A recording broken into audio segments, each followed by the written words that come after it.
Hello all, welcome back to Saranya's diaries. കഴിഞ്ഞ വീഡിയോയിൽ ഞങ്ങൾ ദുബായിൽ ഫ്രെയിമിൽ പോയത് കണ്ടിട്ടുണ്ടാകും. അപ്പോൾ അവിടെ നിന്ന് നേരെ അതൊക്കെ കണ്ടതിന് ശേഷം ഞങ്ങൾ പിന്നെ യാത്ര തിരിച്ചത് ദുബായിലുള്ള ബുർജ് ഖലീഫയിലേക്കാണ്. ലോകത്തിലെ തന്നെ ഏറ്റവും ഉയരം കൂടിയ ബിൽഡിങ്ങിലൊന്നാണ് ബുർജ് ഖലീഫ. അതിൻ്റെ ലൈറ്റിങ്ങും അതോടൊപ്പമുള്ള ഫൗണ്ടേഷനൊക്കെ തന്നെ ലോകപ്രശസ്തമാണ്. ടൂർ പാക്കേജിലുള്ളത് പ്രകാരം ഞങ്ങൾക്ക് ഏകദേശം 1 മണിക്കായിരുന്നു എൻട്രി ടിക്കറ്റ് പറഞ്ഞിരുന്നത്. ഞങ്ങൾ ഏകദേശം ഒരു 12 മണി 12:30 ആകുമ്പോഴേക്കും ബുർജ് ഖലീഫയിലെത്തി. ദുബായ് മാളിൻ്റെ ഉള്ളിലാണ് ബുർജ് ഖലീഫ നമുക്കതിൻ്റെ എൻട്രൻസ് ഉള്ളത്. അപ്പം അവിടെ ഒരു വലിയ ടിക്കറ്റ് കൗണ്ടർ ഉണ്ട്. ഞങ്ങൾ എത്തി നോക്കുമ്പോൾ തന്നെ വലിയൊരു ക്യൂ ആയിരുന്നു ഉണ്ടായിരുന്നത്. ഞങ്ങൾ പോയ ദിവസം വെള്ളിയാഴ്ചയായിരുന്നു. അതുകൊണ്ടാണോ എന്നറിയത്തില്ല, അല്ലെങ്കിൽ ആ സീസണിൻ്റെ ഇതുകൊണ്ടാണോ എന്നറിയത്തില്ല, അത്യാവശ്യം നല്ല രീതിയിൽ ക്യൂ ഉണ്ടായിരുന്നു. ഞങ്ങൾ ഏകദേശം ഒരു 3 മണിക്കൂറോളം ക്യൂവിൽ നിൽക്കേണ്ടി വന്നു ഈ ബുർജ് ഖലീഫയുടെ ഉള്ളിൽ കയറാൻ വേണ്ടിയിട്ട്. അത് വളരെ ഒരു പ്രയാസമേറിയ ഇതായിട്ടാണ് തോന്നിയത്. നമ്മളുടെ യാത്രയിൽ കുറച്ച് നമ്മൾ ബുദ്ധിമുട്ടിച്ച ഒരു കാര്യം ഈ ബുർജ് ഖലീഫയിലുള്ള ക്യൂ ആയിരുന്നു. ബാക്കിയൊക്കെ എന്നാലും അത്യാവശ്യം നല്ല ഫാസ്റ്റും കാര്യങ്ങളൊക്കെ ആയിട്ട് നല്ല രീതിയിൽ തന്നെ കംപ്ലീറ്റ് ചെയ്യാൻ പറ്റിയായിരുന്നു. അങ്ങനെ ഇതിൽ ആക്ച്വലി നമ്മൾ ടിക്കറ്റ് എടുക്കുമ്പം ശ്രദ്ധിക്കേണ്ട കാര്യമുണ്ട്. അതായത് പിന്നെ നമുക്ക് ക്യൂ ഒഴിവാക്കിയിട്ടുള്ള ടിക്കറ്റും കൂടെ അവൈലബിൾ ആണ്. അതിന് കുറച്ച് പ്രൈസ് ഉണ്ടാവുന്നേ ഉള്ളൂ. പക്ഷേ നമ്മൾ അത് എടുക്കുന്നതായിരിക്കും നല്ലത്. അല്ലാതെ ഈ ക്യൂവിൽ, കാരണം ഫുൾ കംപ്ലീറ്റ് നമ്മൾ അവിടെ അതിൻ്റെ ലിഫ്റ്റ് എത്തുന്നത് വരെയും നമ്മൾ ഓരോതായി ക്യൂവിൽ ഇങ്ങനെ സ്റ്റോപ്പായിട്ടാണ് പോവുക. അപ്പോൾ നല്ല രീതിയിൽ ടൈം എടുക്കും. അപ്പോൾ ഏറ്റവും നിങ്ങൾ അതിൻ്റെ ഉള്ളിൽ വിസിറ്റ് ചെയ്യാൻ ആഗ്രഹിക്കുന്നുണ്ടെങ്കിൽ ഏറ്റവും ബെസ്റ്റ് ടിക്കറ്റ് ക്യൂ സ്കിപ്പ് ചെയ്തിട്ടുള്ള ടിക്കറ്റ് എടുക്കുന്നതായിരിക്കും. പിന്നെ അങ്ങനെ ഞങ്ങളതിൻ്റെ ക്യൂ എല്ലാം കഴിഞ്ഞ് അതിൻ്റെ ഉള്ളിൽ ഇങ്ങനെ കയറി. അപ്പോൾ ഇങ്ങനെ ഒരു വലിയ സ്ഥലമൊക്കെ കാണാൻ പറ്റും. പിന്നെ അതിൻ്റെ ഒരു ചുമരിൽ അല്ലെങ്കിൽ വാളിലായിട്ട് അവരിങ്ങനെ അതിൻ്റെ ആ ബിൽഡിംഗ് ഉണ്ടാക്കുമ്പോഴുള്ള ആ തുടങ്ങിയ വർഷം മുതൽ ആ വർഷത്തിൽ എന്താണ് ചെയ്തത്, അങ്ങനെ ഒരു ഷോർട്ട് ഡിസ്ക്രിപ്ഷൻ അവർ ഓരോ ഇങ്ങനെ ഒരു വരച്ച രൂപത്തിലൊക്കെ ആയിട്ട് എങ്ങനെയായിരുന്നു ഓരോ വർഷത്തിലുള്ള ആ ബിൽഡിങ്ങിൻ്റെ രൂപം, എന്തൊക്കെ കൺസ്ട്രക്ഷൻ ആയിരുന്നു ചെയ്തത് എന്നുള്ളത് ഒരു ഷോർട്ട് സമ്മറി പോലെ ആ ഒരു കംപ്ലീറ്റ് വൈറ്റ് വാളിൽ നമ്മൾ ക്യൂവിലിങ്ങനെ നടന്നു പോകുന്ന സമയത്ത് നമുക്ക് കാണാൻ പറ്റും. അപ്പം അത് നല്ലൊരു ഭംഗിയുള്ള കാഴ്ചയായിരുന്നു. നമുക്കറിയാം ഏത് ഇയറിലൊക്കെയാണ് ഇങ്ങനെയൊക്കെ ഉണ്ടായിരുന്നത്, എത്രത്തോളം ഫ്ലോർസ് എടുത്തായിരുന്നു, എത്രത്തോളം അത് കംപ്ലീറ്റ് ആക്കാൻ പറ്റിയായിരുന്നു, അങ്ങനത്തെ ഇൻഫർമേഷൻസ് അവിടെ കൊടുത്തിട്ടുണ്ടായി. അത് കാണാൻ തന്നെ വളരെ ഭംഗിയുണ്ടായിരുന്നു.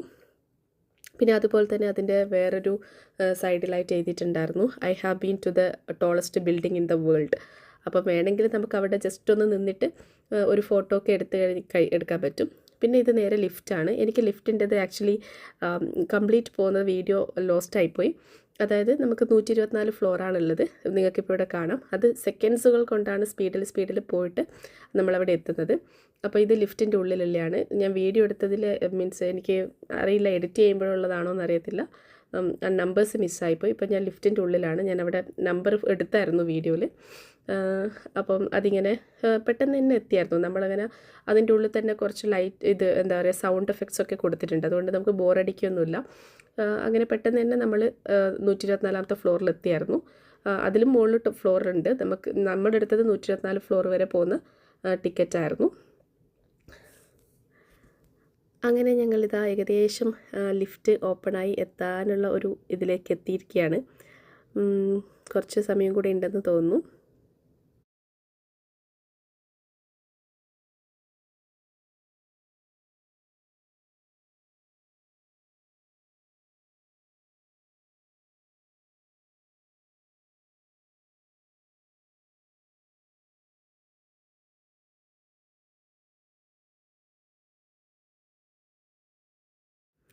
അങ്ങനെ അതാ ലിഫ്റ്റ് ഓപ്പണായി. അപ്പോൾ അവിടെ തന്നെ മുമ്പ് തന്നെ ഗൈഡ് ചെയ്യാനൊക്കെ ആൾക്കാരും കാര്യങ്ങളും ഉണ്ടായിരുന്നു.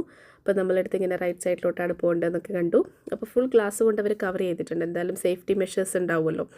അപ്പം നമുക്ക് ഇവിടെ നിന്ന് നോക്കിയാൽ തന്നെ ബാക്കി ദുബായിലുള്ള അത്യാവശ്യം എല്ലാ ബിൽഡിങ്ങും നമുക്ക് വളരെ ഇതായിട്ട് കാണാൻ കഴിയും.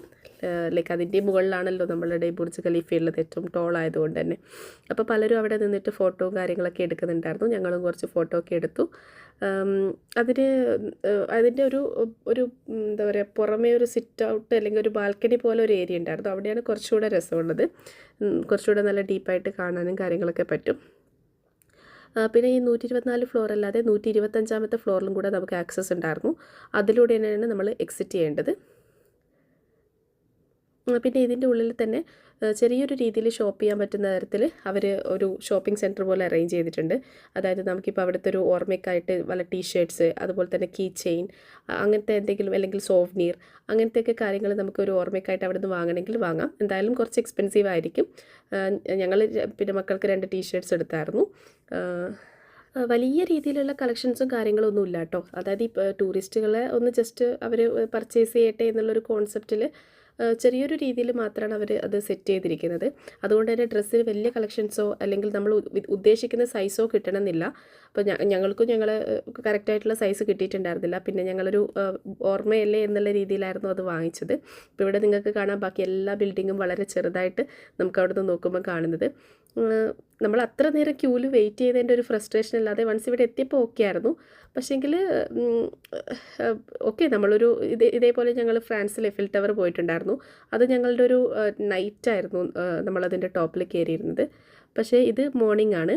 അപ്പം അതൊരു ഡിഫറെൻറ്റ് ഫീലിംഗ് അല്ലെങ്കിൽ ഡിഫറെൻറ്റ് എക്സ്പീരിയൻസ്. അതുപോലെ ഇതൊരു ഡിഫറെൻറ്റ് എക്സ്പീരിയൻസ്. അപ്പോൾ അതൊക്കെയാണ് ഗൈസ് ഇന്നത്തെ ഈ ഒരു വീഡിയോയിലുള്ളത്. അപ്പോൾ എല്ലാവർക്കും വീഡിയോ ഇഷ്ടപ്പെട്ടിട്ടുണ്ടെങ്കിൽ ലൈക്ക് ചെയ്യുക, ഷെയർ ചെയ്യുക, സബ്സ്ക്രൈബ് ചെയ്യുക. Thank you for watching.